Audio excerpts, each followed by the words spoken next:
উনি সফরে বেরিয়েছেন হাদিস কালেকশনের জন্য। প্রচন্ড শীতের রাত, উনি মাগরিবের নামাজ এশারের নামাজ পড়ে একটা মসজিদে শুয়ে পড়লেন, আর শুয়ে শুয়ে হাদিস পড়তেছেন। কি পড়তেছেন? কথা বলেন। আর মনে মনে ভাবলেন রাতটা মসজিদে কাটায় দিই, ফজরের নামাজ পড়ে আবার বেরোবো। কিন্তু দারোয়ান এসে বলে মসজিদে থাকতে পারবেন না, ওঠেন। দারোয়ান আছে না, কথা কন। আহমদ ইবনে হাম্বল বললেন আমি শুধু রাতটা থাকতে চাই, আমি তো ফজরেরও মুসল্লি, ফজর নামাজ পড়বো তো এই মসজিদে, আমার থাকতে দাও। দারোয়ান তো দেয় না, কেন? মসজিদে থাকার জায়গা না, যান মিয়া।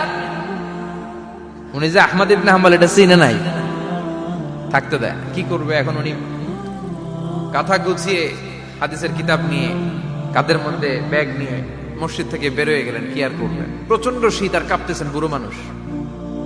পথিমধ্যে দেখলেন বাজার, বাজার একজন খাব্বাজ, শাবুন খাব্বাজ, যুবক রুটি বিক্রেতা। সে রুটি বিক্রি করে, চুলার মধ্যে রুটি সেকে। সে যে সালাম দিল আসসালাম আলাইকুম, যুবক বলে ওয়ালাইকুম আসসালাম। আহমদ ইবনে হাম্বল বলে যুবক আমার যাওয়ার জায়গা নেই, সফরে বেরিয়েছি, খুব শীতে কষ্ট পাচ্ছি, রাতে যদি তোমার এই চুলা থেকে একটু আগুন পোহাই কোনো সমস্যা? যুবক বলে না না সমস্যা না, হালান ওয়া সাহালান, কোর সামনে আসেন আসেন, আপনি আগুন পোহাইলে আমার সমস্যা কি? সুবহানাল্লাহ পড়েন।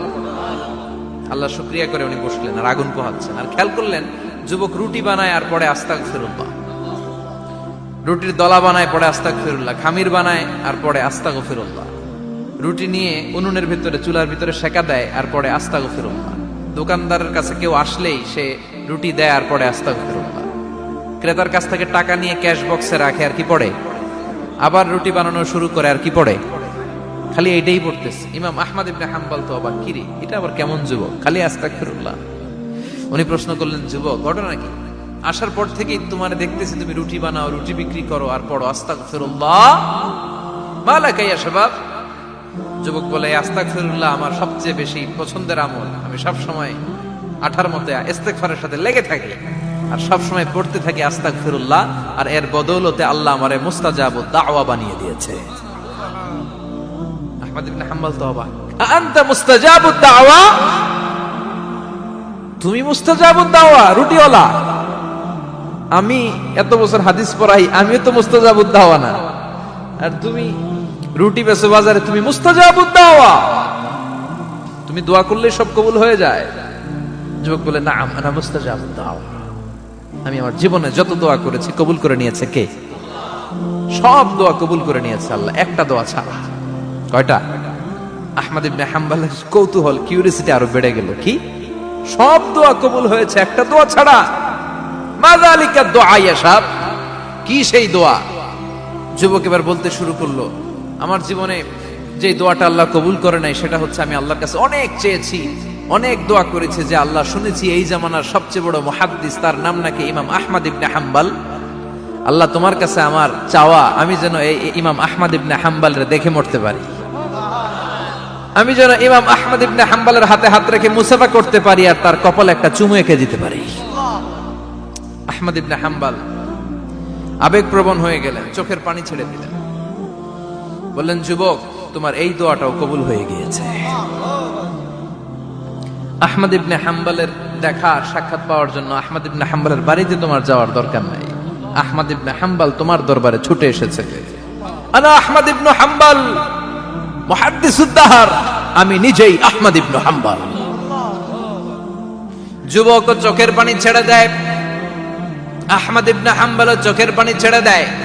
যুবক চিৎকার মেরে ইমাম আহমদ ইবনে হাম্বলকে জড়িয়ে ধরে, হাতে হাত রেখে মুসাফা করে, কপালের মধ্যে চুমু খায় আর আল্লাহর শুকরিয়া করে বলে ও ইমাম আসলে এই দোয়াটাও আল্লাহ আজকে কবুল করে নিল। বিশ্বাস হয় সবসময় ইস্তেগফার করলে আপনার দোয়াগুলোর এইভাবে কবুল করে নিবে কে? এই পাঁচটা জিনিস পাবেন সবসময় যদি ইস্তেগফারের সাথে লেগে থাকেন। রাজি আছেন তো? এজন্য বিশ্বনবী সব সময় নামাজে সালাম ফিরানোর পরে পড়তেন আস্তাগফিরুল্লাহ। কি পড়তেন?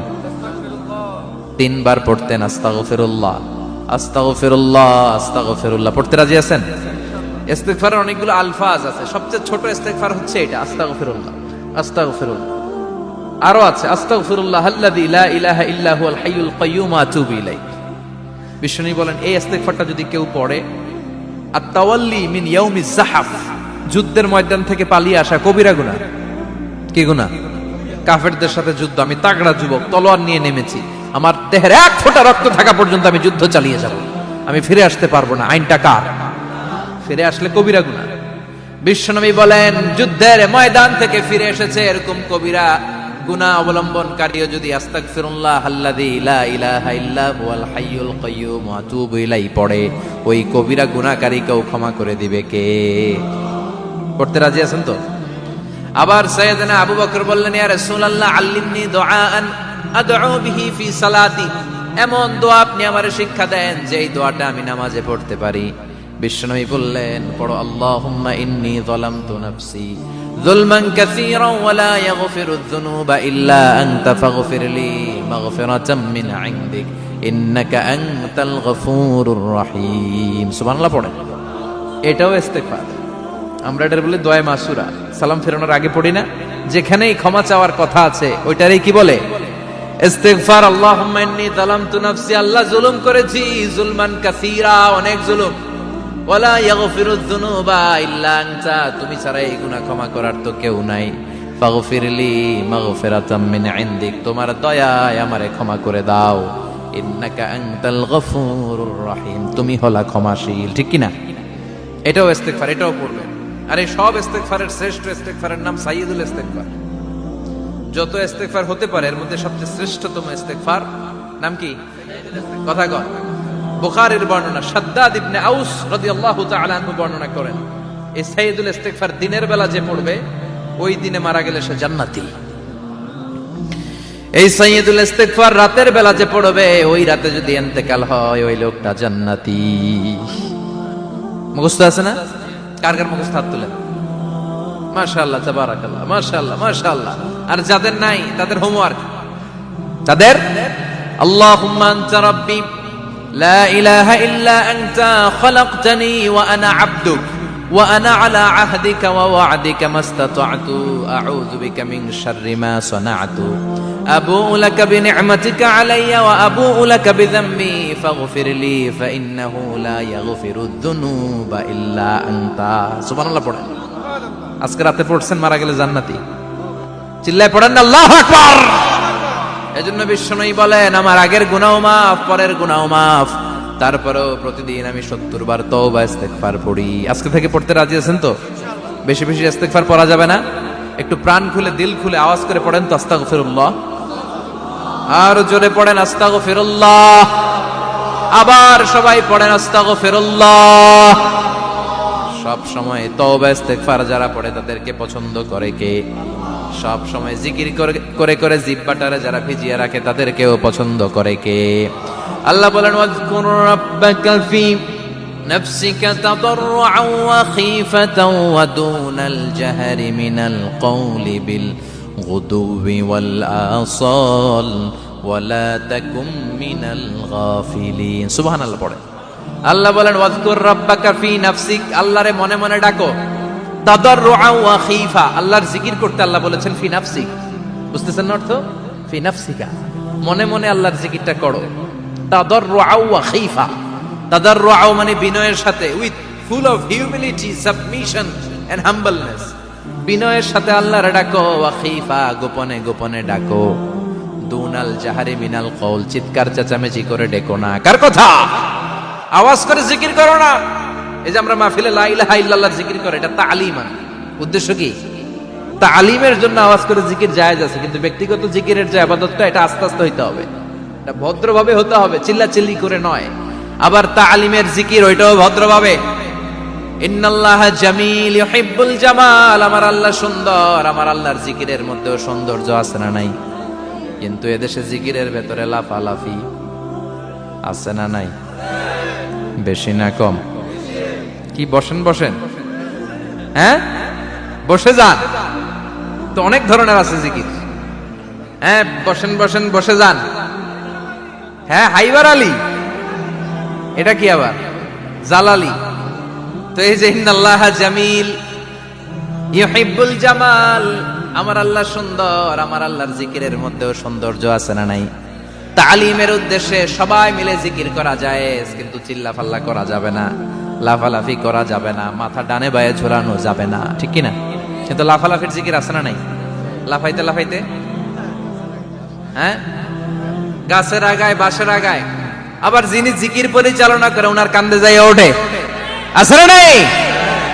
বিশ্বনবী সাহাবাদের নিয়ে জিকির করছেন, সাহাবারা লাফাতে লাফাতে খেজুর গাছের আগায়, হাদিসে আছে না এটা?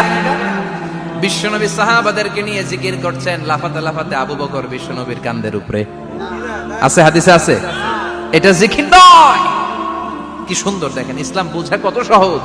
ওয়াজকুর রাব্বাকা ফি নাফসিকা তাদাররুআ ওয়া খাইফা, গোপনে জিকির করো, ভদ্রতার সাথে বিনয়ের সাথে জিকির করো। ওয়ালা তাকুম মিনাল গাফিলিন দুনাল জাহারি মিনাল কওল, চিৎকার চেঁচামেচি করে জিকির করো না। যারা চিকফাল দিয়ে হই হই হই হই করে, আছে না? হই হই হই হই হই হইয়ের ভিতরে আল্লাহর নাম আছে, হ্যাঁ? এই যে হুই হাই এই স্টাইলের যে জিকির, এটার ভিতরে আমার আল্লাহর নাম আছে? আল্লাহর নাম যদি না থাকে ওইটা জিকির হবে? কথা বলেন। বিষ্ণু বললেন, খবরদার, চিৎকার চেঁচামেচি করে লাফালাফি করে যারা জিকির করে এরা মনে করে আল্লাহ কানে শোনে না। কথা বলেন। আপনি গোপনেও আল্লাহর ডাকলে আপনার ডাকে সাড়া দিবে কে? এজন্য রাব্বুল আলামিন বলেন, ফাযকুরুনি আযকুরকুম ওয়াশকুরুলি ওয়ালা তাকফুরুন। বান্দা, আমার জিকির তোমরা করো, আমিও তোমাদের জিকির করব, ঠিক কি না? আমরা যদি আল্লাহর জিকির করি, আমাদেরও জিকির করে কে? সুবহানাল্লাহ কইবেন না? আমরা আল্লাহর জিকির করে, আল্লাহ নাকি আমাদের জিকির করে, যেন তেন কথা এটা। আবার হাদিসে কুদসিতে আল্লাহ বললেন, ফাইন যাকারানি ফি নাফসি যাকারতুহু ফি নাফসি। আমার বান্দা যদি একা একা আমার জিকির করে, আমি আমার বান্দার একা একা স্মরণ করি। ওয়া ইন যাকারানি ফি মালাইন যাকারতুহু ফি মালাইন খায়রিম মিনহু। এরকম মহা সম্মেলন করে যদি কেউ আমি আল্লাহর জিকির করে, আমি এর চেয়েও বড় মহা সম্মেলন ফেরেশতাদেরকে নিয়ে করে আমার বান্দারে স্মরণ করি। ওয়া ইন তাকাররাবা ইলাইয়া শিবরান তাকাররাবতু ইলাইহি যিরাআন। আমার বান্দা যদি আমার দিকে এক বিঘত আসতে চায়, আমি আমার বান্দার দিকে এক হাত এগিয়ে যাই। আমার বান্দা যদি আমার দিকে এক হাত আসতে চায়, আমি আমার বান্দার দিকে দুই হাত যাই। ওয়া ইন আতানি ইয়ামশি আতাইতুহু হারওয়ালা। আমার বান্দা যদি আমার দিকে হেঁটে হেঁটে আসতে চায়, আমি আমার বান্দার দিকে দৌড়ে দৌড়ে যাই। সুবহানাল্লাহ পড়ে। এজন্য বিশ্বনবী বলেন, লা ইয়াজালু লিসানুকা রাতবাম মিন যিকরিল্লাহ। আল্লাহর জিকির দিয়ে জিহ্বাটারে ভিজিয়ে রাখবা। কার কথা? চিল্লায় বলেন, কার কথা? সবসময় আল্লাহর জিকির করতে রাজি আছেন তো? সবচেয়ে শ্রেষ্ঠ জিকির বিশ্বনবী বললেন, আফদালু যিকরি লা ইলাহা লা ইলাহা লা ইলাহা ইল্লাল্লাহু মুহাম্মাদুর রাসূলুল্লাহ সাল্লাল্লাহু। সবচাইতে শ্রেষ্ঠ জিকির লা ইলাহা। এর চেয়ে শ্রেষ্ঠ জিকির আছে? কথা বলেন। বিশ্বনবী বললেন, মান ক্বালা লা ইলাহা ইল্লাল্লাহ সিদকান মিন কলবিহি। একনিষ্ঠতার সাথে অন্তর থেকে কেউ যদি জীবনে একবার বলে লা ইলাহা ইল্লাল্লাহ, দাখালাল জান্নাহ। তার যদি পাপ থাকে, অন্যায় থাকে, ওই পাপ আর অন্যায়ের শাস্তিগুলার পরে কোনো না কোনো দিন আমার ওই বান্দা জান্নাতে ঢুকবে। একবার যদি খালিসান মিন কলবিহি সে পড়ে লা ইলাহা ইল্লাল্লাহ, তার জন্য জান্নাতকে অবধারিত করে দিয়েছে কে? আবার এটার নাম আল্লাহ দিয়েছে কালিমায়ে। কথা বলেন। দরাবাল্লাহু মাসালান কালিমাতান তাইয়িবাতান কাশাজারাতিন তাইয়িবাতিন আসলুহা সাবিতুন ওয়া ফারউহা ফিস সামা। সুবহানাল্লাহ।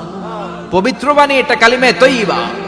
আবু সাঈদ আল খুদরি থেকে বর্ণিত, মুস্তাদরাকে হাকিম আর সহিহ ইবনে হিব্বানে এসেছে। বিশ্বনবী বলেন, মুসা আলাইহিস সালাম আল্লাহর একবার প্রশ্ন করলেন, ইয়া রাব আল্লিমনি দুআআন আদউ বিহি। আপনি আমার এমন একটা জিকির শিক্ষা দেন যে জিকির দিয়ে আমি শুধু আপনার জিকির করব, কেউ এই জিকির করতে পারবে না। এই জিকির জানবো শুধু আমি, আর জানবেন।